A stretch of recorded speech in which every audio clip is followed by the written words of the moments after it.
बंदो गुरुपद कुंज कृपा सिंधु नर रूप हरि महामोहतम पुंज जासु बचन रवि करनि कर।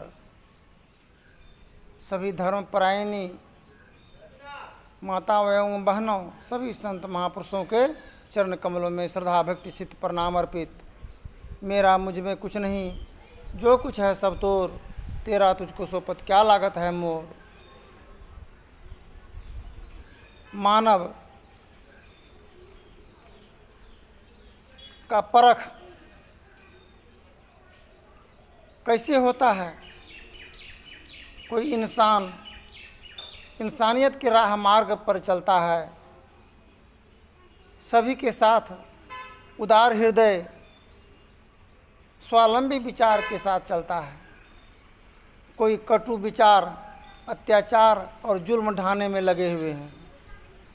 अगर जो किसी के प्रति कोई जुल्म ढा रहा हो, वह अगर मंदिर जाए और मस्जिद जाए और ईश्वर से शांति की कामना करे, अमन चैन चाहे, तो क्या मिलेगा? कदापि नहीं मिल सकता है। एक बार शिवाजी महाराज समर्थ गुरु रामदास शिवाजी महाराज समर्थ गुरु रामदास के पास गए और कहा कि देखिए गुरुदेव, यह राजकाज चलाने से हम असमर्थ हो गए हैं। यह इतना बड़ा तूफान जला के समान है, यह जीवन का रहस्य चक्र, जो ये हमसे संभलता ही नहीं है गुरुदेव। इसलिए इसको समर्पित करने आए हैं, आपको समर्पित करते हैं। अपना सारे ही अस्त्र गुरुदेव के चरण कमलों में समर्पित किया शिवाजी महाराज। शिवाजी महाराज कहते हैं कि देखो, समर्थ गुरु रामदास कहे शिवाजी महाराज को कि देखो, अब हम कौन हुए, तुम कौन हुए? बोला, हम हुए राजा, तुम हुए प्रजा। बोला, हाँ गुरुदेव। बोला, अब मेरा आज्ञा का पालन करो। जिस प्रकार नरेंद्र सरकार की आज्ञा का पालन करने में मोदी सरकार का सभी कोई लगे हुए हैं, इसी प्रकार आज्ञा का पालन करना होगा। बोला, गुरुदेव स्वीकार है। बोला, जाओ तुम प्रजा के भांति, प्रजा पालक के भांति, सेवक के भांति राज्य काज को चलाओ और यही समझो कि मेरा गुरु ही मालिक है। हम लोग परेशान इसलिए हैं, किसी के घर में अगर मैयत हो जाए और सबको मिट्टी मंजिल नहीं किया जाए, दाह संस्कार नहीं किया जाए, तो घर में उत्तम भोजन भी अच्छा नहीं लगेगा, पारिवारिक दाम्पत्य जीवन भी खुशमय नहीं रहेगा जब तक उसको दफनाया नहीं जाए। ये जीवन, ये ईश्वर का, परमात्मा का ये वरदान है, ये सबके समान है। जब तक इसको ले जाकर ईश्वर परमात्मा के दरबार में समर्पित नहीं कर देते हैं, गुरुदेव के चरण कमलों में समर्पित नहीं कर देते हैं, तब तक जीवन का हाहाकारी और बेकरारी दूर हो सकता ही नहीं है। आज 20 साल तक का जवानी, 25 साल तक में हम करते क्या हैं? 20 साल 25 साल में तो शादी होता है, उसके बाद करते क्या हैं? उसके बाद अज्ञान और अनजान में अपना मौलिक हक गंवा बैठते हैं, अपने तत्व को खो बैठते हैं। कैसे खो बैठते हैं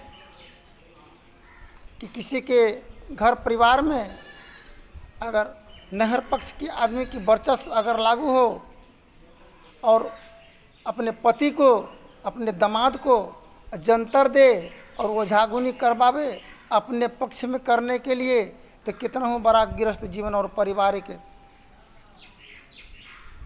शान शौकत भी है, और ढहकर गिर पड़ेगा। इसलिए रामायण में लिखा हुआ है, जिन मातु पिता गुरु सेवा किया, तीर्थ व्रत किया न किया। वर्चस्व की लड़ाई जीवन का सफ़र में, क्षेत्र में भाई भाई से जो हम टूटते हैं, माता पिता से टूट जाते हैं, और एक दिन उस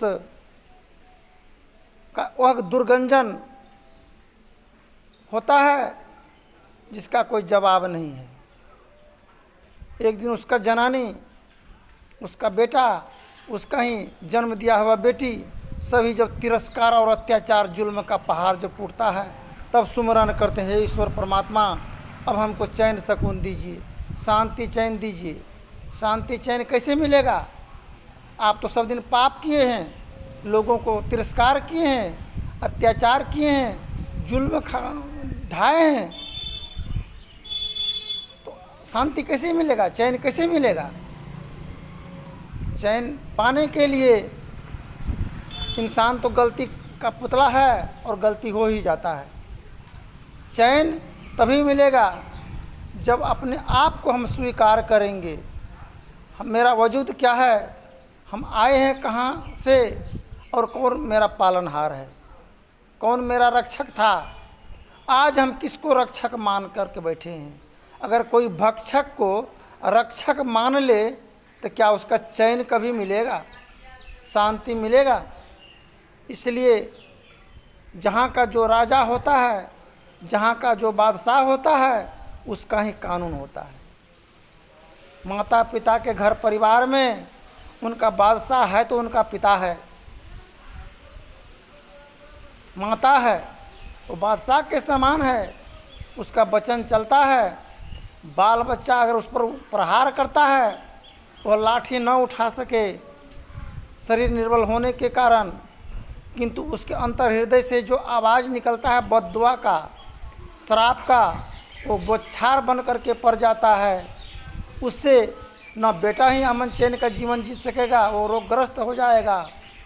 पुत्र वधू भी, उनका जन्म दिया हुआ संतान भी सभी रोगग्रस्त हो जाएंगे, अशांति का जीवन व्यतीत करेंगे। इसलिए शांति प्राप्त करने का प्रेरणा मनुष्यों के हृदय में स्वाभाविक ही है।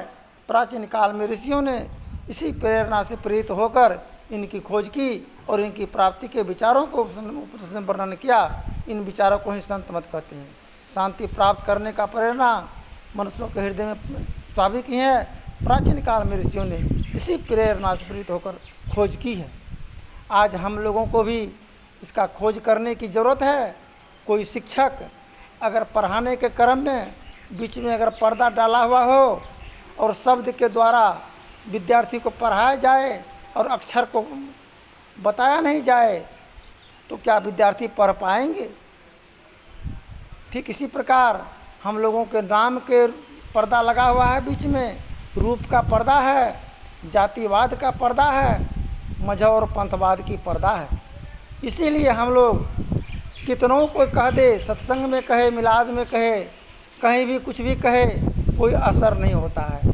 जब तक इस पर्दा को हटाकर जब तक रूबरू नहीं हो जाएंगे, शिक्षक, गुरु और शिष्य आमना सामना जब तक नहीं हो जाएंगे, तब तक किसी का कोई वाक्य और किसी का वचन का किसी पर कोई असर नहीं पड़ सकता है। हम लोग, यह संत सदगुरु कबीर की वाणी है, घूंघट की पट खोल रे तुम्हें पिए मिलेंगे, घट घट में वह साईं रमता, कटु वचन मत बोल रे तुम्हें पिए मिलेंगे। धन्यवाद। जय हिंद, जय भारत। फिर आगे के प्रसंग में बोलेंगे।